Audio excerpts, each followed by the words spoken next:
Termina el sexenio de Andrés Manuel López Obrador y en este comentario hacemos un balance final del desempeño de la 4T en el sector cultural a la luz de los resultados de los principales ejes discursivos de su proyecto de país. Número 1. Cultura para la paz. Esta especie de eslogan político fue planteado en 2019 en el llamado Plan Nacional de Desarrollo, publicado por el gobierno federal en septiembre de ese año. La cultura para la paz era pues el eje transversal de todas las acciones de la política cultural de la 4T. Se veía así a la cultura como una herramienta de cohesión social en un país marcado por la violencia y la desigualdad. Fuera de ciertas acciones particulares que pudieran causar algún entusiasmo, este objetivo transversal de la política cultural es un rotundo fracaso. Las estadísticas no mienten, el México de 2024 ha alcanzado cifras récord de violencia, delincuencia y desapariciones. La exitosa militarización del país habla claramente del fracaso de ese proyecto pacificador. Número 2. Descentralización de la cultura. Este concepto se refiere a un viejo problema de la política cultural mexicana, el hecho de que los bienes y servicios culturales se hayan distribuidos inequitativamente a lo largo del territorio nacional, no solamente desde el punto de vista geográfico, sino también por elementos de carácter económico como el poder adquisitivo de las familias o el dinamismo de las economías locales. Así nos encontramos con el problema de que zonas históricamente rezagadas como los estados de Guerrero y Chiapas carecen de una estructura suficiente de bienes y servicios culturales, es decir, pocos museos, pocas bibliotecas, pocos teatros, etc.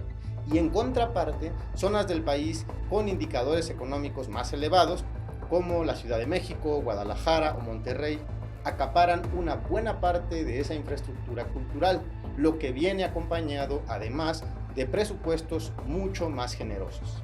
El intento de la política cultural de AMLO por romper con esa centralización tampoco fue exitoso. No solamente se priorizaron en este gobierno proyectos millonarios altamente centralizadores, como la creación del Complejo Cultural Los Pinos y el ambicioso proyecto del Bosque de Chapultepec, ambos proyectos enmarcados en la Ciudad de México, que es el lugar ya de por sí con la oferta de bienes y servicios culturales más alta del país, sino que la política generalizada de reducción presupuestal a las instituciones culturales afectó con especial gravedad el incipiente trabajo de organismos culturales en el interior del país. El frustrado traslado de la sede de la Secretaría de Cultura al estado de Tlaxcala ilustra también las insuficiencias del proyecto de descentralizar la oferta de bienes y servicios culturales. Número 3. Priorizar acciones culturales en las zonas más pobres del país. Este objetivo, también enlistado en el Plan Nacional de Desarrollo de 2019, presentó el severo obstáculo de la insuficiencia presupuestal. Con una reducción financiera tan drástica para todas las instituciones culturales del país, prácticamente se volvió imposible la aplicación de este principio. Los organismos y dependencias culturales no solamente quedaron imposibilitados para emprender proyectos nuevos o innovadores, sino que redujeron sus funciones a las mínimas indispensables para su supervivencia. Este acento discursivo sobre la atención a las zonas más pobres vino acompañado, eso sí, de un embate frontal a las plataformas convencionales de fomento a la creación artística.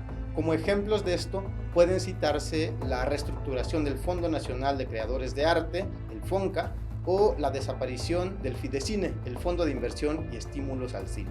Así que el discurso de fortalecer la oferta cultural en los sectores más marginados no solamente no se alcanzó, sino que se profundizó con ese pretexto el desmantelamiento de la ya insuficiente infraestructura cultural del sector público en nuestro país. Los resultados finales de la política cultural de la 4T, en suma, nos dejan más incertidumbres que aciertos. Más allá de los virajes discursivos, se trató de un sexenio difícil para todo el sector cultural, un sexenio que profundiza la histórica insuficiencia presupuestal y que estuvo marcado por proyectos improvisados que terminaron casi siempre en experimentos fallidos.